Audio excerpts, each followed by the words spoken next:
How's it going? It's Rob here at In the Drops. Today we're going to swap out a tire, a tubeless tire on my gravel bike, and I'm going to show you a couple of tricks and easy ways to change a tubeless tire, which can be somewhat tricky in its own right sometimes. What I have on here is a WTB Rattler, and I did a review on it a while back. I'll put a link to that review for these tires. These tires suck. They're horrible. So I'm going to swap them out and put something totally different on here. They just wore down way too fast. So it's a good time to take a look on how to do this. First, what I do, I like to start off with it still on the bike. I have it on my work stand. It just gives it a nice sturdy platform instead of trying to balance it on your lap. First thing I do, let the air out. And I want to take the valve stem out. I would recommend, if you don't have one, get this little guy, the Park Tool VC1. It's a stem puller. It has for Schrader and Presta valves. It also has a spoke wrench on there. Really inexpensive, handy little tool. I'll put a link to where I bought this. I got it at my local bike shop. This is a good time to just kind of give it a little check. With tubeless tires, they're full of glue, so sometimes this gets all mucked up and it's nice to clean it up. They're not very expensive, so now's a good time if you need to replace it, just throw a new one in there. One of the problems that we have with tubeless tires is they're full of glue. I have zero intention of reusing this tire. Never again. This tire sucked and I hated it, and we're done with it. So what I'm going to do is I'm going to poke a hole at the top so it doesn't drip all over myself. I'm going to just cut a little notch in it, and I'm going to just rotate it around and empty all the glue into the trash can. If you want to save the glue for your next tire, then you just put it into a little container. So obviously, if you don't want to poke a hole in your tire because you're going to reuse it, we'll do the next step. First, you got to pop the bead off the tire. And this one, this happened to pop off really easy. This is why I like to keep it on the bike. Give yourself a little bit more stability and leverage.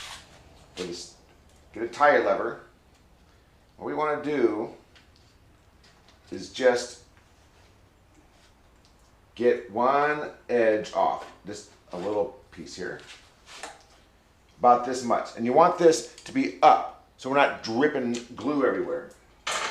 Then rotate it around.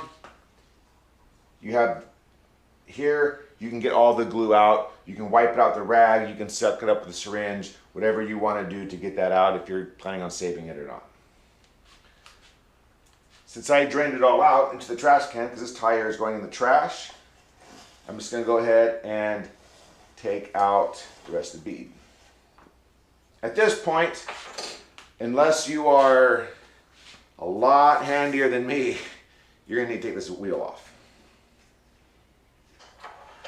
We have the wheel off, one bead off, and at this point, the other bead can be a little tricky because it was glued on there. You just have to kind of work it on there, pop it off. Once it starts to go, it should be pretty simple. Just go around, make sure it's all the way around. There's going to be a little residual glue in there, so just have a nice rag handy. And this should just pop right off. Now, we have an old tire that's bald and has a hole in it. What do we do with this tire? I have a great video that talks about repurposing tires, and I'll put a link to that on the end of this video so you can see a really good way to get some more mileage out of your old tires. There's going to be a lot of leftover residual glue in this thing, so we're just going to go give it a nice good wipe.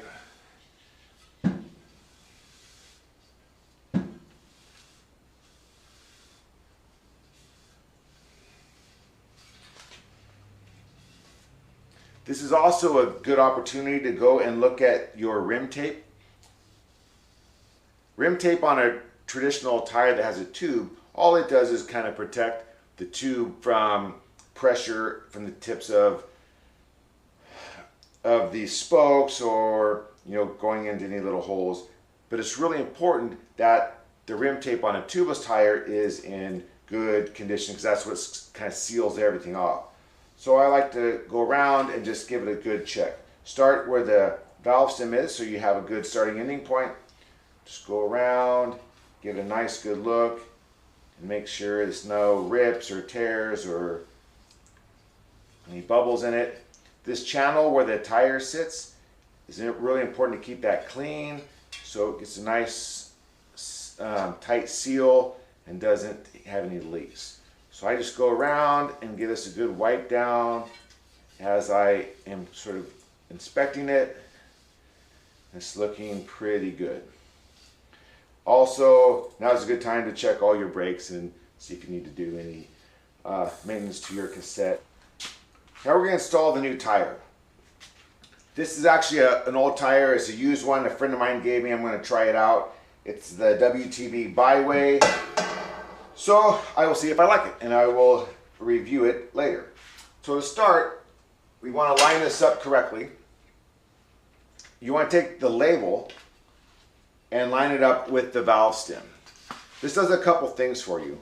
One, it helps you find, as you're spinning the tire, trying to pump it up, you can find the valve stem really easily because you just look for the label. Also, if you're repairing the tire, take a good look at it. You can notice there's a hole, and it's halfway around from the valve stem when you take the tire off, and you know where the label was, and it's pretty easy to find it. Also, it's kind of what everybody else does, and you look like you know what you're doing. If you have it all wonky, then be like, who's this guy? So line up the label with the valve stem. You want to look on the tire and see if you're turning the tread in the right direction. There'll usually be a little arrow that says rotation, and so you'll know which way is the front or the back. The back bead goes on nice and easy.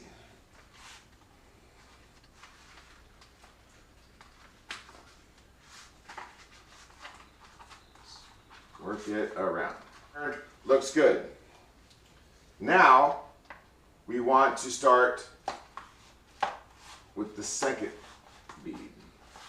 Just working it in, working your way around. Now we're going to have to put some more glue into it. So I like to start at the valve stem. That way, when we go to add the glue, the valve stem's at the top and it's not going to leak out.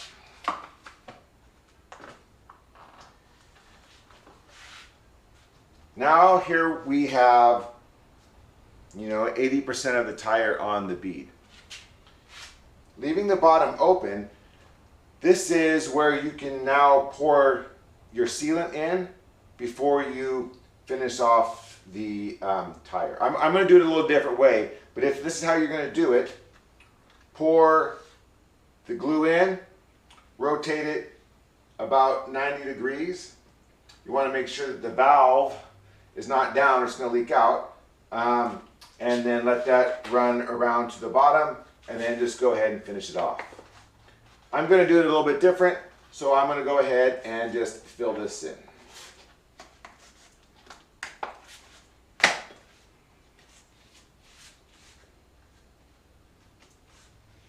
So now we have the tire completely around and the beads in everywhere. It's nice to go around and make sure it's even and there's no weird lumps in it. Okay. Now I want to set the bead. The easiest way is if you have an air compressor. So I have an air compressor with just a regular tire chuck on there, and without the valve stem in there, it fits in there real nice, and just give it a little blast of air to set the bead.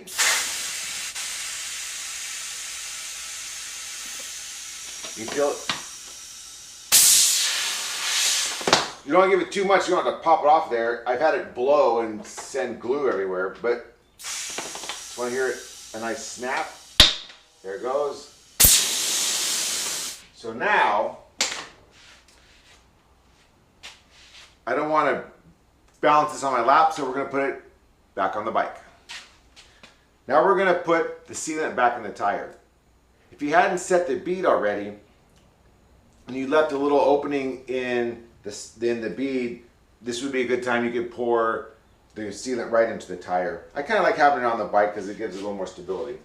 I, however, am going to use a syringe. It makes it so much nicer. And nice thing about having ambulance buddies, syringes are decently easy to come by. Everyone knows an ER nurse or someone that works at the hospital can get you a nice big syringe with a little piece of tubing. This is the easiest, best way. Just fill it up. Take the tubing into the valve. This is another reason you want to have the label in line.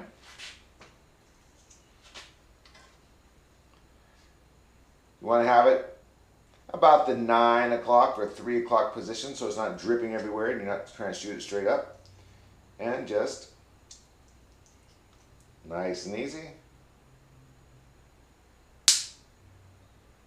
Put it in.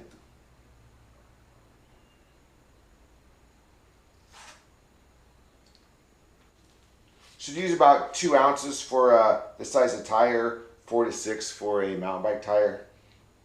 I'm not too worried about the weight, so I like to go a little extra. I would rather put a little more in and not have to walk home.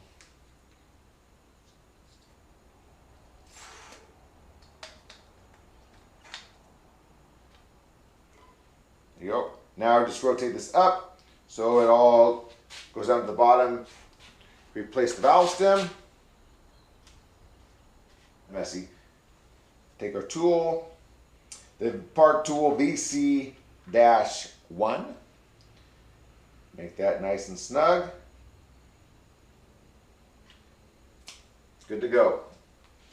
Let's pump this baby up.